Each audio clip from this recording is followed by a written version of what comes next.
जिला व्यापार महासंघ के जिलाध्यक्ष संजीव गुप्ता के नेतृत्व में एक प्रतिनिधि मंडल मेयर अभिजीत कुमार से मिला और यूडी टैक्स की विसंगतियों व आपत्तियों को लेकर एक ज्ञापन सौंपा और मुख्य समस्याओं जैसे महिलाओं के नाम प्रॉपर्टी पर 10% की छूट, DLC रेट में अंतर, टैक्स गणना में मापदंडों को दरकिनार करना, जिन्होंने जिस वर्ष का टैक्स जमा करा रखा है उस वर्ष का भी टैक्स नोटिस भेजना, NOC जारी करने के बावजूद नोटिस भेजना इत्यादि। मेयर अभिजीत कुमार व उप मेयर गिरीश चौधरी ने विसंगतियों पर चर्चा करते हुए माना कि टैक्स गणना व निर्धारण में काफी कमियां और गलतियां हुई हैं और हम इन्हें सुधारने के लिए तैयार हैं। अगर किसी भी व्यक्ति को कोई आपत्ति है तो हम उसमें सुधार करेंगे। इसके लिए नगर निगम द्वारा एक अधिकारी भी नियुक्त कर दिया गया। प्रतिनिधि मंडल में महामंत्री नरेंद्र गोयल, संयोजक जुगल किशोर सैनी, सह संयोजक सागर गुप्ता, नेता पूर्व प्रतिपक्ष इंद्रजीत भारद्वाज, पार्षद चंदा पंडा, इंदु शेखर शर्मा, दारापुरिया, अनिल पन्ना हलवाई इत्यादि शामिल थे।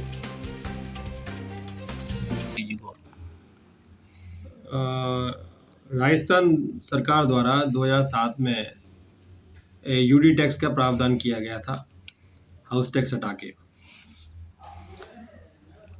2007 से लेकर 2022 तक किसी प्रकार का भी यूडी टैक्स का नोटिस किसी भी संस्थान को, किसी भी व्यापारिक संस्थान को, किसी भी रेजिडेंशियल संस्थान को, किसी को भी नहीं मिला अभी तक। और अब एक साथ 2022 में ही इन्होंने सारे एक साथ 15 साल का टैक्स लगाकर और यूडी टैक्स का चालान सबको भेज रहे हैं, जो कि एक सैद्धांतिक रूप से गलत है कि 15 साल से आप कहीं पे भी आपने किसी प्रकार की कोई मांग नहीं की और एक साथ उसको बनाकर दे रहे हैं।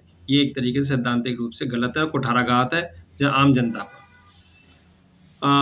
यूडी टैक्स का जो कैलकुलेशन किया गया है वो भी DLC रेट के आधार पर किया गया है और DLC रेट में और रजिस्ट्रार किया है DLC रेट में, दोनों में बड़ा फ़र्क है। इन फ़र्क को निकालते हुए भी और पहले फ्लोर की DLC रेट, दूसरे फ्लोर की भी DLC रेट वही है और तीसरे फ्लोर की भी DLC रेट वो है, ये संभव नहीं है।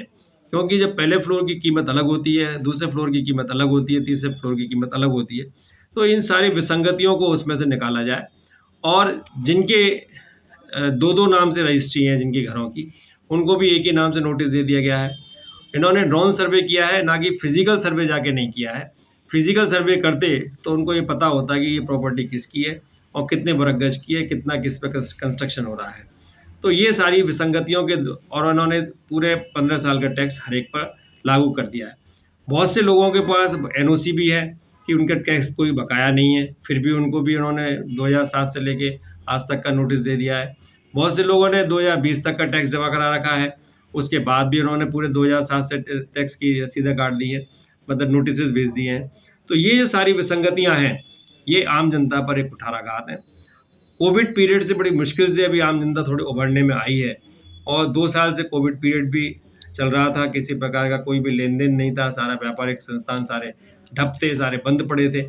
उसके बाद भी उन पर टैक्स लगाया जा रहा है जो कि गलत है। हम राज्य सरकार से मांग करते हैं कि इस टैक्स को तुरंत प्रभाव से खत्म किया जाए। हमने दिया है 18 तारीख को, ये मेयर साहब को ज्ञापन दिया है। मेयर और उप मेयर दोनों ही थे उसमें, या 2-3 दिन पहले हमने महाराज साहब को भी ज्ञापन दिया था और आगे अभी कल कलेक्टर साहब को, मुख्यमंत्री जी के नाम भी ज्ञापन देने वाले हैं। सुभाष जी को भी, जो मंत्री जी हैं हमारे, उनको भी अपन ज्ञापन देंगे। ज्ञापन में यूडी टैक्स को लेकर मुख्य समस्याएं, विसंगतियां काफ़ी सारी हैं, जो कि कल मेयर साहब से भी खुली चर्चा हुई और उसमें मेयर साहब और उप मेयर साहब ने भी माना कि हाँ, इसमें काफ़ी सारी विसंगतियाँ हैं। मेन चीज़ ये है कि इसमें अगर अपन देखें 2007 से और 2022 तक का जो टैक्स, यूडी टैक्स एक साथ लिया जा रहा है, तो क्या 15 साल से ये गवर्नमेंट सो रही थी? अभी इनको एक साथ ये टैक्स की क्यों याद आई? ये मतलब एक साथ क्या, कोरोना काल से अभी व्यापारी उभरा नहीं है ढंग से, उससे एक साथ ये 15 साल का टैक्स वसूलना कहीं उचित है? वो भी चलो देखते हैं। दूसरा ये है कि इसमें जो मेन जो विसंगतियाँ हैं कि इसका जो गणना करी गई है वो, उसका जो भूमि का परिसर है वो तो आपका गज में नापा गया है और DLC दर जो दे रखी है वो वर्ग मीटर में दे रखी है। तो ये जो गणना का जो डिफरेंस है उसमें 10% के करीब एक डिफरेंस आ जाता है। और सबसे बड़ी बात ये है इसमें जो मेन दिक्कत है कि इसका मौके मुआयना करके आपने उसका निर्धारण नहीं किया है। वो एक अंदाज से एक ड्रोन के द्वारा आपने फ़ोटो ले ली और उससे आपने उसकी गणना करके भेज दी। उसमें मेन चीज़ ये है कि ना तो एक प्रॉपर एरिया आ पा रहा, दूसरी चीज़ ये है कि जो भूमि का मेन मालिक कौन है उसके लिए पास वो नोटिस नहीं पहुंच पा रहे। तीसरा ये है कि भूमि अगर वो एक कोई प्लॉट है, मकान है, जिसकी कि 2 अलग-अलग रजिस्ट्रियाँ हैं, 2 भूमि के मालिक हैं, और जब वो अलग-अलग अगर अपन डिवाइड करते हैं, और ये एक उसमें कानून में भी क्लियर लिखा हुआ है कि अलग-अलग मालिकों के होने पे पृथक-पृथक टैक्स की गणना की जाएगी। तो वो टैक्स के दायरे में आता ही नहीं है। जैसे 300 गज का प्लॉट है, 2 लोगों की रजिस्ट्री है 150 गज की, तो वो अलग-अलग हो गए।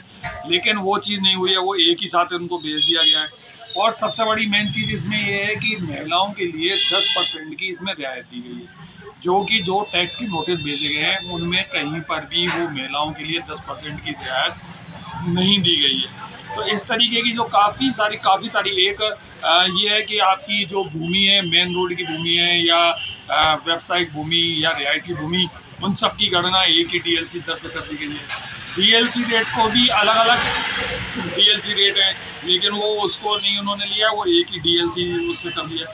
तो इस तरीके की जो है इसमें काफ़ी बहुत सारी इसमें विसंगतियाँ हैं, दिक्कतें हैं, जो कि मेन चीज़ जिन्होंने कि टैक्स 2021 तक 22 तक जमा करा दिया है, उनको भी आप दोबारा टैक्स भेज रहे हैं। जिन लोगों ने एनओसी ले रखी है, जिनको कि नगर निगम द्वारा एनओसी दी गई हुई है, उनको भी आप 2007 से गणना करके भेज रहे हैं। तो ये एक वो होता है ना कि अंधेर नगरी चौपट राजा वाला सिस्टम चल रहा है, सबको ज़बरदस्ती के नोटिस भेजे जा रहे हैं। जब हमने वहाँ पे बात करी उनसे, तो उनका कहना था कि नहीं आप लाओ, हम इसको सही कर देंगे, ये कर देंगे। तो आप ये पहले गलत भेजी क्यों रहे हो? आप ये भय का माहौल लोगों में आप बना क्यों रहे हो? मेन चीज़ तो ये होनी चाहिए ना कि अगर आपकी गणना सही है, ये एक स्व निर्धारण कर है, अगर एक सिस्टमेटिक ढंग से चल रहा है, लोग खुशी-खुशी उसको देने में तैयार हो जाते हैं। लेकिन आप एक भय के रूप में उसको, एक डराने के रूप में, एक तरीके से जो टैक्स दे चुका है तो या नहीं दे चुका है, तो जिस पे एनओसी है या कुछ भी, आप लाखों रुपए का एक साथ टैक्स बना के 15 साल का उसको दे देते हैं। तो कोई भी आम नागरिक जो इस मंदी के दौर में, जो अपना जैसे भी महंगाई के दौर में गुजर बसर कर रहा है, तो ये लाखों रुपए का उस पर जो भार पड़ता है, तो वो एकदम से घबरा जाता है। इन्हीं सभी विसंगतियों को लेकर हमने ये पूरा एक दिया। एक मेन चीज़ ये है कि जब आप, सबसे बड़ी बात तो ये समझ नहीं आती, जब सरकार बिजली के बिलों में देखो अर्बन टैक्स लेती है, पानी के बिलों में देखो आधारभूत विकास सरचार्ज के नाम पे लेती है, कन्वर्जन की स्थिति में नगरीय गरीबों की सेवाओं की आधारभूत सेस लेती है, जब बहुत सारी फ्री होल्ड कराओ तो उसका लिए लेती है, स्टैम्प ड्यूटी अलग। जब इतने सारे टैक्स ऑलरेडी आप ले रहे हैं, तो इस कर की क्या, नए कर की क्या आवश्यकता पड़ रही है? तो यही इन सभी मांगों को देखते हुए एक हमने मुख्यमंत्री जी को ज्ञापन दिया है कि ये यूडी टैक्स की जो समस्या है इसको खत्म करा जाए। यहाँ पर जो मेयर साहब को कल जो बताया, उसमें जो विसंगतियाँ थी, बहुत सारी चीज़ें थी वो बताई, वो उन्होंने स्वीकारी भी कि हाँ ये इसमें बहुत सारी विसंगतियाँ हैं। उनको प्रैक्टिकली नोटिस, प्रेजेंट आए हुए नोटिस और जो कानून की जो लॉ की जो सिस्टम है वो अपन ने पूरे उनको दिखाए। उन्होंने भी इस बात को स्वीकारा, इसमें काफ़ी सारी विसंगतियाँ हैं। तो यही है कि जब तक ये विसंगतियाँ दूर नहीं होंगी, जो संघर्ष समिति बनाई गई है इसके लिए, वो सभी आमजन से ऐलान करती है, अपील करती है कि जब तक इसमें पूरी तरीके से विसंगतियाँ दूर ना हो, इसको एकदम चुस्त दुरुस्त ना किया जाए, एकदम से भाग ना डाला जाए, धीरे धीरे लोगों से अगर लेना भी है तो टैक्स लिया जाए, तब उसके बाद टैक्स जमा कराने के लिए पब्लिक सोचेगी। उससे पहले संगठन समिति, जो संघर्ष समिति है, वो ये मांग कर रही है कि इस यूडी टैक्स के नाम को खत्म कर दिया है, यूडी टैक्स लिया ही नहीं। अभी कल परसों में ही अपन सुभाष जी को भी ज्ञापन देने वाले हैं। कल अभी देखो कलेक्टर साहब को या मुख्यमंत्री जी को भी मेल कर दिया गया है, बाई पोस्ट भी अपन भेज रहे हैं और कलेक्टर साहब के माध्यम से भी अपन